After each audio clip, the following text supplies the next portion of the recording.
लेकिन बेइज्जती नीति कहकर हार जाते हैं कि वो राम है या कोई और है।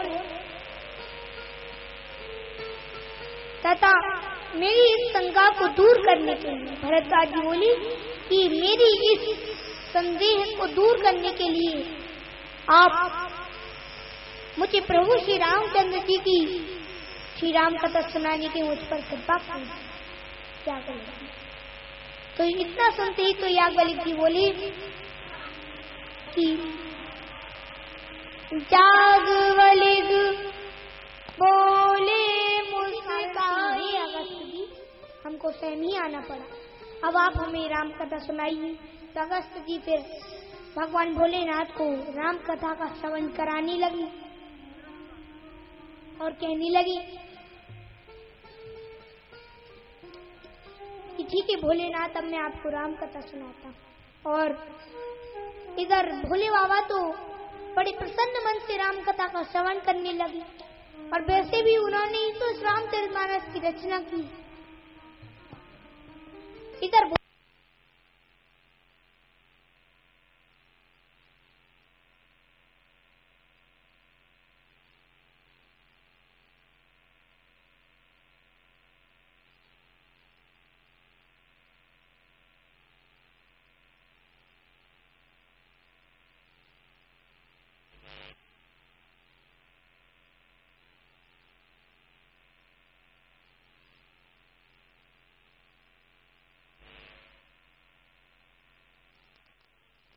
चतुर बाप की चतुर बेटी थे। कैसे? क्योंकि सती के पिता का नाम क्या है? दक्ष, यानी चतुर, सब बातों में निपुण। तो सती कौन हुई? चतुर बाप की चतुर बेटी ही ना। आजकल कई घरों में चतुर बाप की चतुर बेटियां होती और ये किसी की नहीं सुनती, अपने मन को जो अच्छा लगता है वही करती फिरती रहती। ये अपने ना पति देव की सुनती, ना माता पिता की सुनती, ना सास ससुर की सुनती, अपने मन को जो अच्छा लगता है वही करती फिरती रहती दिन।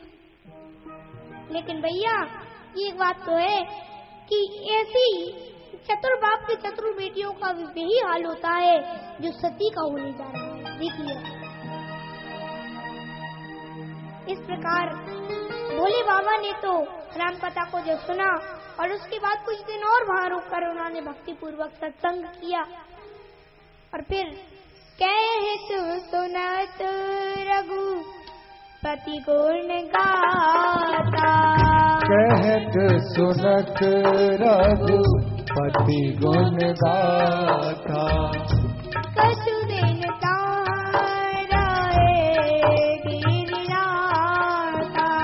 कछु दिन रहे गिरनाथा, मुनि संग बिरधा मांग त्रिपुरारी, मुनि संग विदा मांग त्रिपुरारी, चले पवन संग दक्ष कुमारी, चले पवन संग दक्ष कुमारी,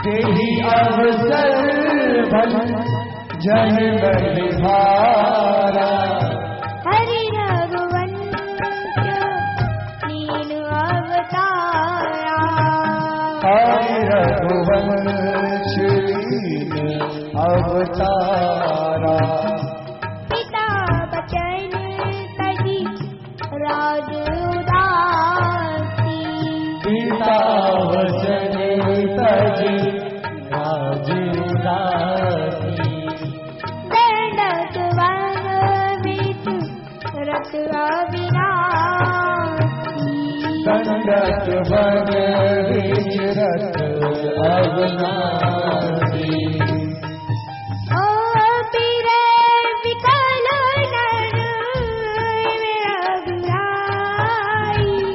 विरह विकल नर इब रघुराई खोजत विवेक तीरथ दो भाई खोजत विवेक तीरथ दो भाई तीरथ दो भाई।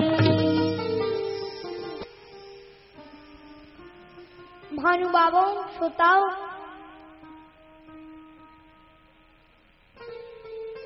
अब अगस्त जी से विदा मांगकर दक्ष कुमारी सती को लेकर भगवान भोलेनाथ तो अब कैलाश की ओर वापिस चल गए।